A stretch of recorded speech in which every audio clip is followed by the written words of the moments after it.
शिवसमारम्भां शङ्कराचार्यमध्यमाम् अस्मदाचार्यपर्यन्तां वन्दे गुरुपरम्पराम्। सर्वेभ्यो नमो नमः।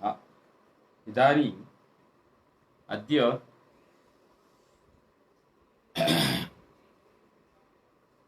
अदन्तपुल्लिङ्गप्रकरणे चर्चासत्रम् अस्ति। तावत् अस्मिन् चर्चासत्रे भवतां सर्वेषां हार्दम् अभिनन्दनम्। एवमस्ति, तत्र षड्लिङ्गेषु तत्र अजन्तपुल्लिङ्गप्रकरणम् इदानीं साम्प्रतम् आरभ्यते। तत्र प्रथमं सूत्रमस्ति तावत् अर्थवादधातुरप्रत्ययः प्रातिपदिकम्। अर्थवादधातुरप्रत्ययः प्रातिपदिकम्। एतत् सूत्रं प्रातिपदिकसंज्ञाविधायकं सूत्रम्।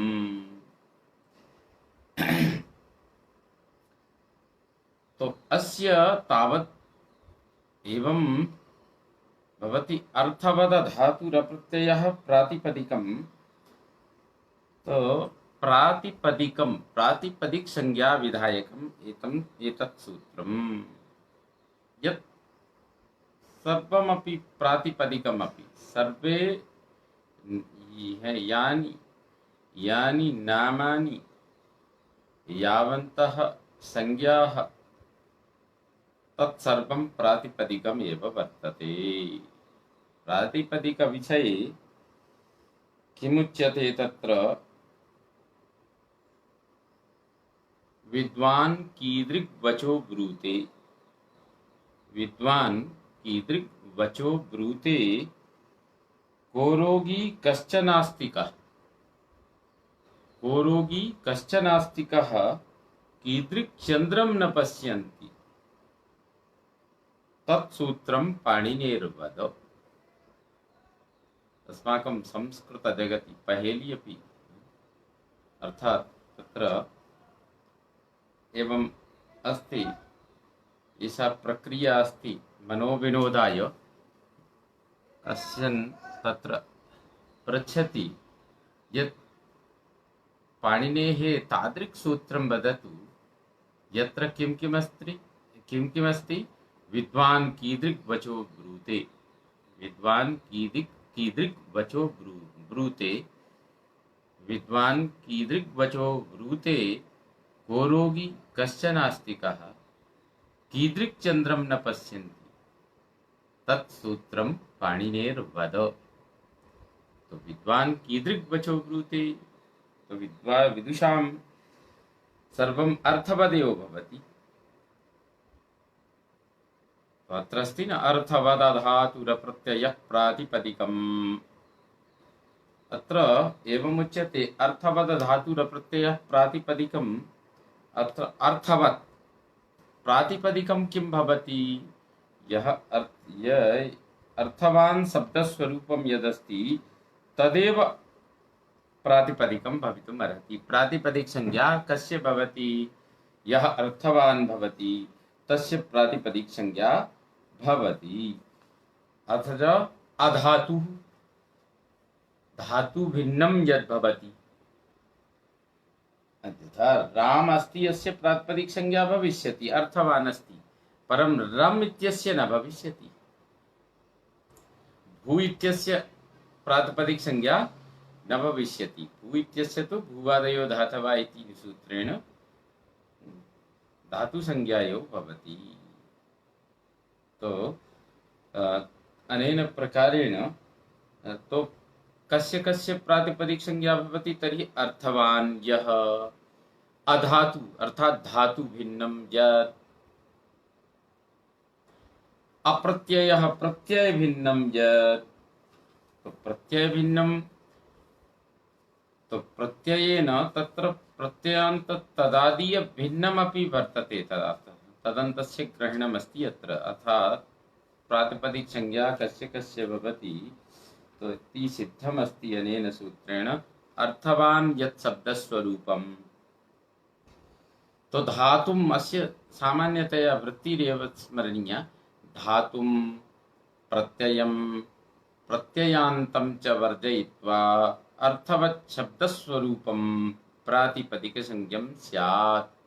तो अर्थवान्, तो धातु प्रत्यय और प्रत्ययान्तं च वर्जयित्वा एते समय, तो एतेषां धातोः प्रातिपदिक संज्ञा न भवति, प्रत्ययस्य प्रातिपदिक संज्ञा न भवति, प्रत्ययान्तस्यापि प्रातिपदिक संज्ञा यत्र एकवारं कृतं तथा पुनः प्रातिपदिक संज्ञा तत्र न भविष्यति। यदि रामः अस्ति अत्र पुनः प्रातिपदिक संज्ञा न भविष्यति, एतत् पदमेव भवति।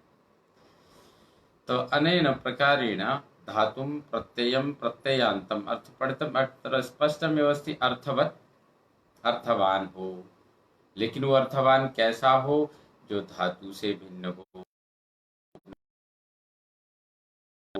प्रत्ययांत तदादि ना हो, ऐसे को इनको छोड़कर जो अर्थवान शब्द स्वरूप, उसकी प्रातिपदिक संज्ञा का विधान इस सूत्र के माध्यम से किया गया है। तो अर्थवद धातु प्रत्यय प्रातिपदिकम, अत्र अर्थो अस्यास्तीति अर्थवत्, अर्थो अस्य अस्तीति अर्थवत्, धनम अस्यास्तीति स धनवत्। तो यस्य बुद्धि अस्यास्तीति बुद्धिमत्। तो अनेन प्रकारेण तो अर्थो अस्यास्तीति अर्थवत्, मतु प्रत्यय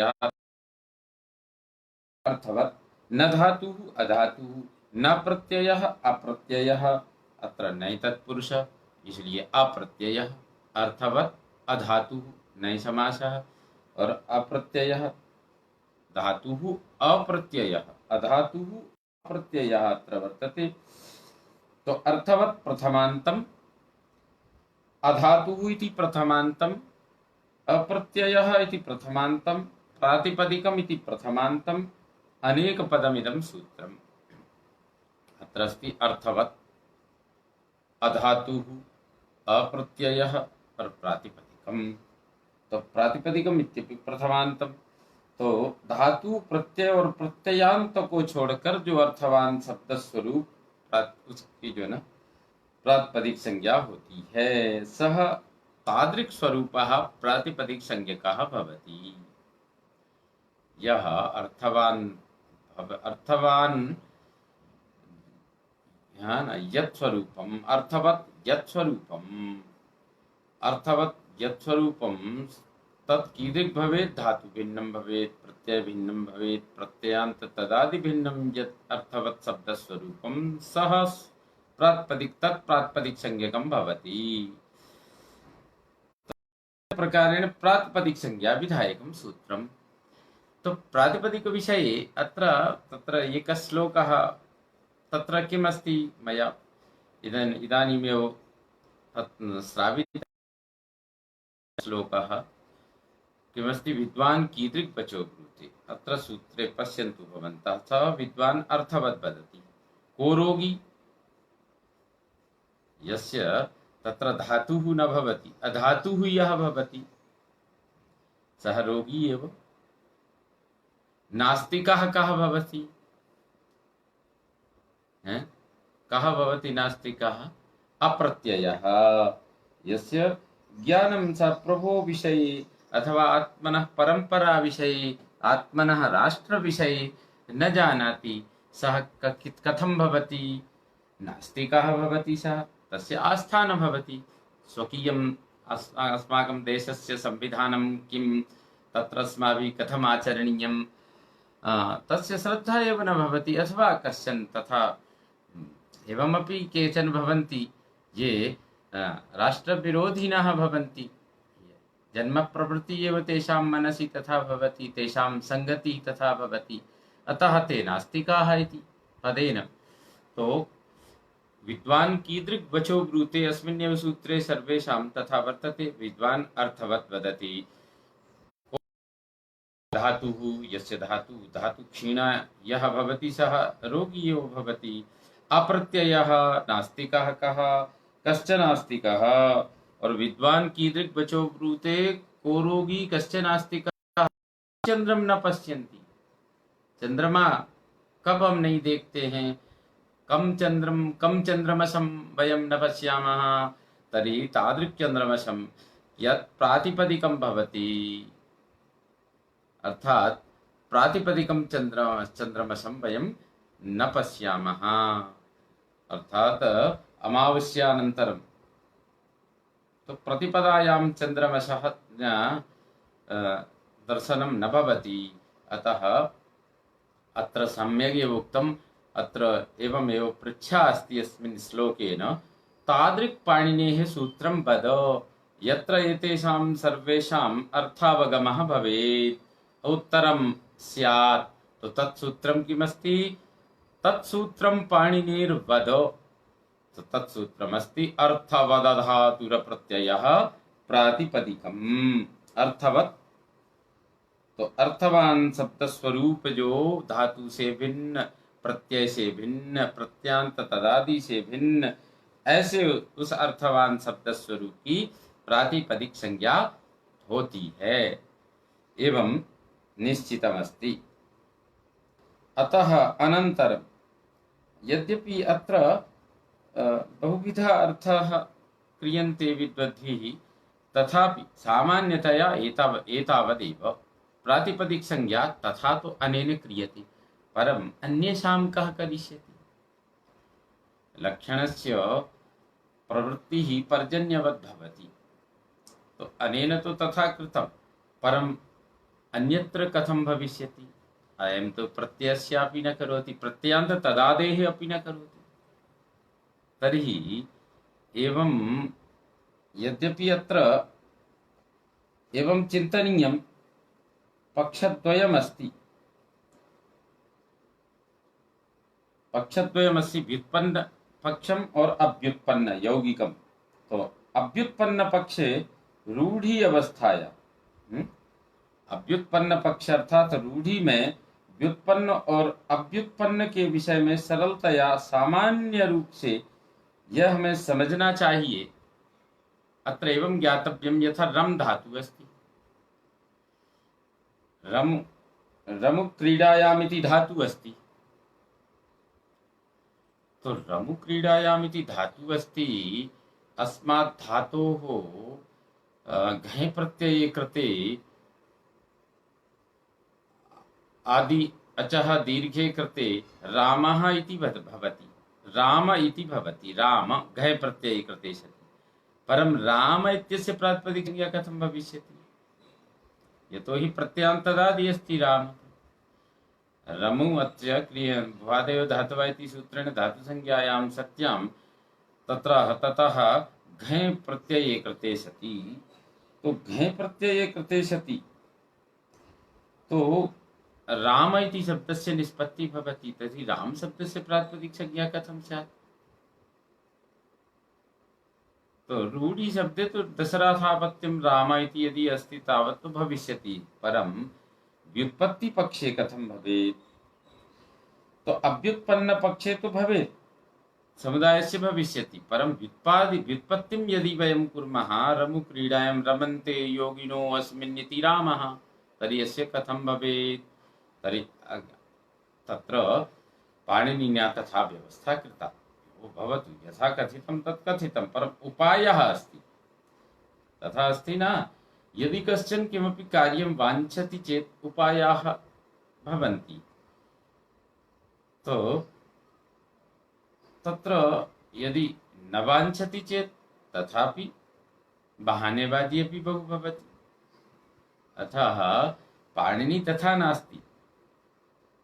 अस्माकं यथा अस्माकं एतादृशी इदानीं या व्यवस्था अस्ति, तत्र यस्य कार्य यत् कार्यम् अपेक्षते अथवा सः कर्तुं वाञ्छति चेत् सम्यक्, नो चेत् तथापि अस्ति, बहानेबाजी बहु भवति। परं पाणिनेः तथा व्यवस्था नास्ति। पाणिनिः तु आदर्शः अस्ति। व्याकरणशास्त्रम् आदर्शसमाजशास्त्रमस्ति, तथा नास्ति। अविचिन्त्य निस्वार्थभावेन सर्वेषां सर्वेषां हिताय अर्थात हिताय बहुजनसुखाय पाणिनिः चिन्तयति, शास्त्रमपि तथैव चिन्तयति। यद्यपि मानवानां मनसि तथा भवितुमर्हति, परं शास्त्राणि तथा न सन्ति।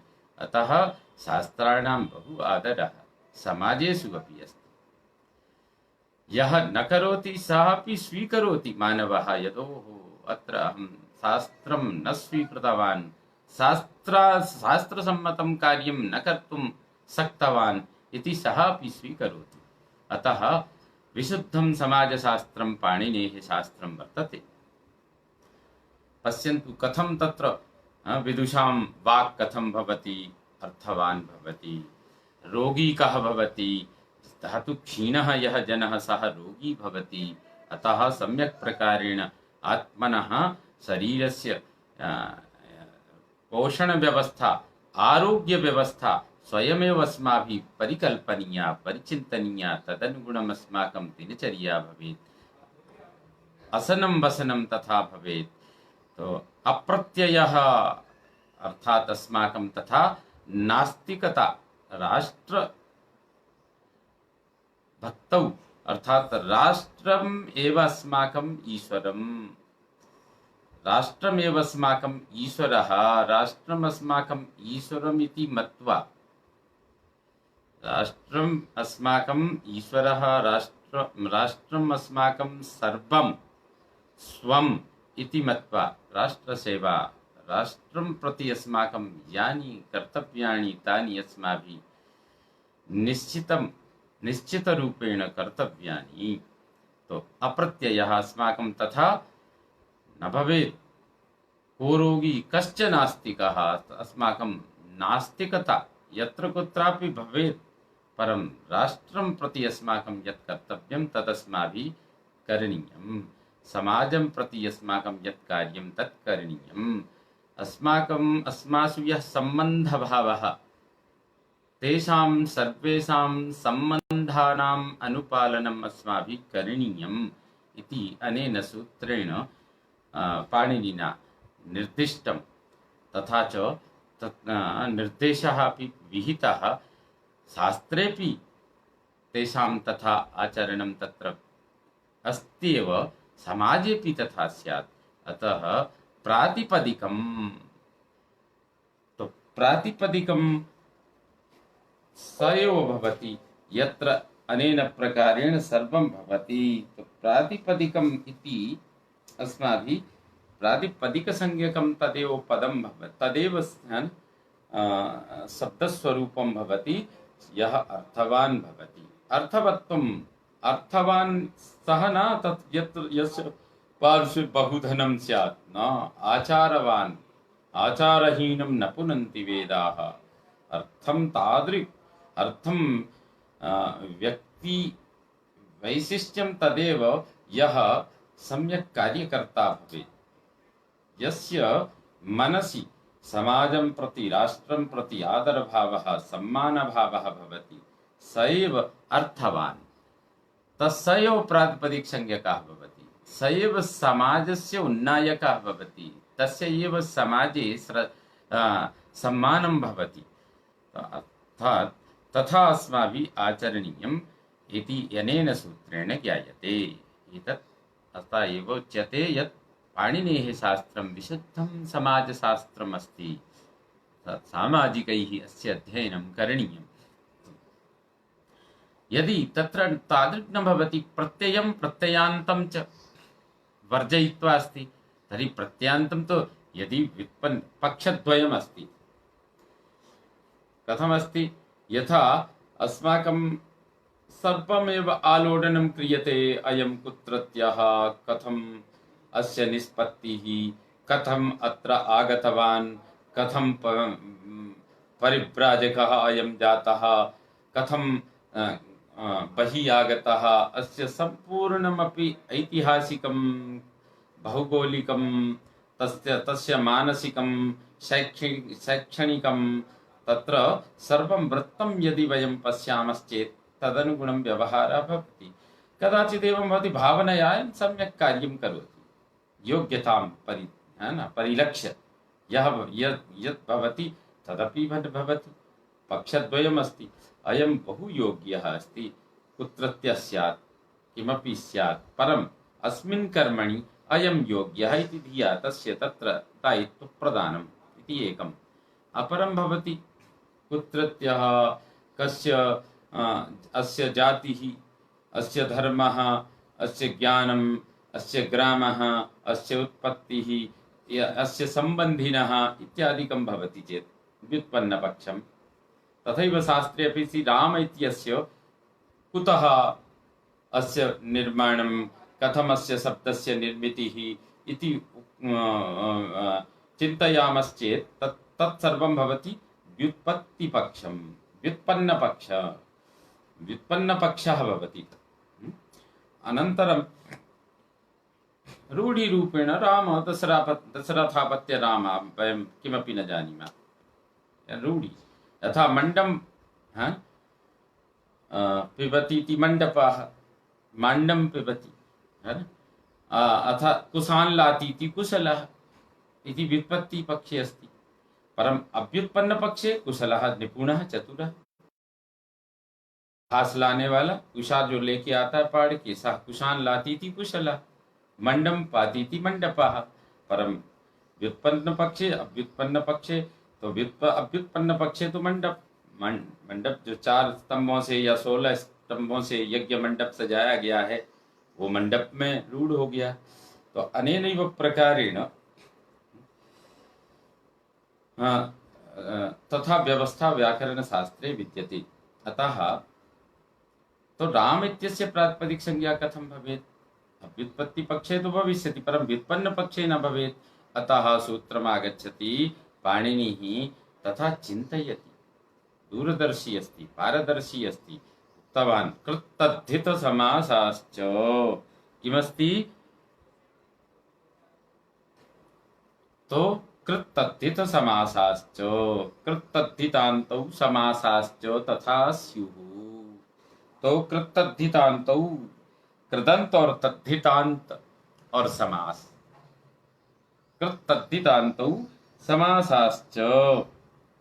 तो कृत्तद्धित समासाश्च, कृच्च तद्धितश्च और समासाश्च, कृच्च तद्धितश्च समासश्च इति कृत्तद्धित समासाः इतरेतर द्वन्द्व समासाः। कृच्च तद्धितश्च समासश्च इति कृत्तद्धित समासाः इतरेतर द्वन्द्वः। कृत्तद्धित समासाः इति प्रथमान्तं च इति अव्ययपदम्। तो द्विपदमिदं सूत्रम्। अत्र अर्थवदधातुर प्रत्यय प्रातिपदिकम् इति सूत्रात् प्रातिपदिकम् इति पदस्य अनुवृत्तिः भवति। तो पदं पदं प्रतिपदं प्रतिपदं भवति इति प्रातिपदिकम्। पदं पदं प्रतिपदम् और प्रतिपदं भवति इति प्रातिपदिकम्। तो पदं पदं भवति तत् प्रातिपदिकम्। अनवरतं यः कार्यं करोति, यथा अस्ति न चरैवेति चरैवेति इति धिया यः भवति, तथा भवति प्रातिपदिकम्। यः प्रातिपदिकः स एव भवति यः अर्थवान्, अर्थात् समाज एव तस्य अर्थः, राष्ट्र एव तस्य अर्थः। तो राष्ट्रम् एव तस्य सर्वम् इति धिया यः स्वकीयं जीवनं यापयति, स्वकीयं जीवनं सफलं करोति, सफलीकरोति, सः एव प्रातिपदिकः। तदेव प्रातिपदिकं। सः मानवः प्रातिपदिकं भवितुमर्हति। पदं पदं प्रतिपदं प्रतिपदं भवं प्रातिपदिकं। तस्य पदे पदे राष्ट्रकार्याणि, शुभकार्याणि, शुभानि मङ्गलकार्याणि, शास्त्रचर्चा, तत्र आध्यात्मिकी चर्चा, भारतीया या संस्कृति तदनुगुणं तस्य कार्यं भवति चेत् तत्सर्वमेव तस्य सर्वाणि कार्याणि तस्य सर्वं चिन्तनं प्रातिपदिकमेव अर्थवदेव। अतः तथा कृत्तद्धितसमासाश्च इति सूत्रेण कृच्च तद्धितश्च समासश्च इति कृत्तद्धितसमासाः। अनेन प्रकारेण द्विपदमिदं सूत्रं। तो कृत्तद्धितसमासाः अस्य अर्थः जातः कृदन्त तद्धितान्त। और समास की भी प्रातिपदिक संज्ञा होती है। तदि सर्वं जातम्। प्रत्ययांत तदादि की भी अप्रातिपदिक संज्ञा यदि करनी है, अर्थात व्युत्पन्न पक्ष में करनी है, तो कृत्तद्धित समासाश्च से आप प्रातिपदिक संज्ञा कर सकते हैं। यह विधान कर दिया है। कृत ये प्रत्यय हैं जो धातु के बाद लगते हैं। कृत प्रत्यय प्रायः धातु का अधिकार चलता है। तो कृत प्रत्यय धातु से के बाद लगते हैं। तो धातु के बाद लगने वाले प्रत्ययों को तिंग और कृत कहते हैं। वो कृत तिंग है ना। तो कृत और तिंग प्रत्यय होते हैं। इन प्रत्ययों में तिंग प्रत्ययों को छोड़कर शेष प्रत्ययों की कृत संज्ञा होती है। अतिंग तिंग भिन्न जितने भी प्रत्यय हैं वो सब कृत होते हैं। अतिंग तिंग भिन्न जितने भी प्रत्यय हैं सर्वेषां कृत संज्ञा भवति। इन प्रत्ययों में तिंग प्रत्ययों को छोड़कर शेष प्रत्ययों की कृत संज्ञा होती है। और ऐसे कृत प्रत्ययों का पूरा प्रकरण है जो कृदंत प्रकरण कहलाता है। धातु से कृत प्रत्यय लगने के बाद वे सब कृदंत बन जाते हैं। अर्थात कृत हो अंत में जैसे कि उसे हम कृदंत कहते हैं। तो ऐसे कृदंत। और अगली बात आती है भाई तद्धितांत। तो सुबंत शब्दों से तद्धित प्रत्यय होते हैं। तद्धित प्रत्यय किससे होते हैं? सुबंतों से, अर्थात जिनमें प्रातिपदिक संज्ञा होकर के सु आदि विभक्तियां लग जाती हैं। ऐसे जो हैं जैसे वसुदेव, वसुदेव अपत्यम पुमान इति वासुदेवः। तो वसुदेव से अपत्य, वसुदेव के अपत्य, तो वसुदेव शब्द प्रातिपदिक है। तो इससे जो है ना ये सुबंत है। और उससे फिर जो है ना जो प्रत्यय होंगे वो तद्धित प्रत्यय होते हैं। जैसे अण प्रत्यय हुआ, ये सब प्रत्यय सुबंतों से होने वाले हैं। तो सुबंत शब्दों से तद्धित प्रत्यय होते हैं। जब सुबंत शब्दों से विशेष अर्थ के प्रतिपादन के लिए जो प्रत्यय होते हैं उन्हें तद्धित प्रत्यय कहते हैं। तो इस प्रकार से तद्धित प्रत्यय अंत में हो ऐसे शब्दों को तद्धितांत शब्द कहते हैं। तद्धित प्रत्ययों के भी अलग अलग प्रकरण हैं, उनका आगे वर्णन आएगा। तो इस प्रकार से और समास की जो बात आती है, समसनम समासः यथा संधि ही आसीत्। तो संधि ही दो वर्णों के मेल में है। समास समासस्य तथा अस्ति पदयोः मेलनम, अर्थात पदानाम एकत्र उपवेशनम। समसनम समासः, समसनम समअसनम, एक साथ बैठना, तदेव समासः, अर्थात संक्षेपकरणम समासः। अत्रापि अनेक पदों को मिलाकर जो प्रक्रिया होती है, तो ऐसे ये समासों में है। तो कृच्च तद्धितश्च समासश्च इति तद्धित समासाः अपि प्रातिपदिक संज्ञकाः भवन्ति। अर्थात कृदंत और तद्धितांत जो हैं उनकी भी प्रातिपदिक संज्ञा होती है और समासों की भी होती है। जहाँ समास होंगे वहां भी प्रातिपदिक संज्ञा, तत्रापि प्रातिपदिक संज्ञा भवति। अनेन प्रकारेण प्रातिपदिक संज्ञायाः विधानम् आचार्य पाणिनिना विहितम्। अग्रे तत्र अस्माकं परिचिन्तनं परिचर्चा सत्रम् अग्रे श्वः भविष्यति। इदानीं कार्यान्तरे व्यापृतिः अस्ति इति धिया सर्वेषां चर्चासत्रे समागतानां विदुषां हार्दम् अभिनन्दनं विधाय सर्वे भवन्तु सुखिनः, सर्वे सन्तु निरामयाः, सर्वे भद्राणि पश्यन्तु, मा कश्चित् दुःखभाग् भवेत्। ओम शान्तिः शान्तिः शान्तिः।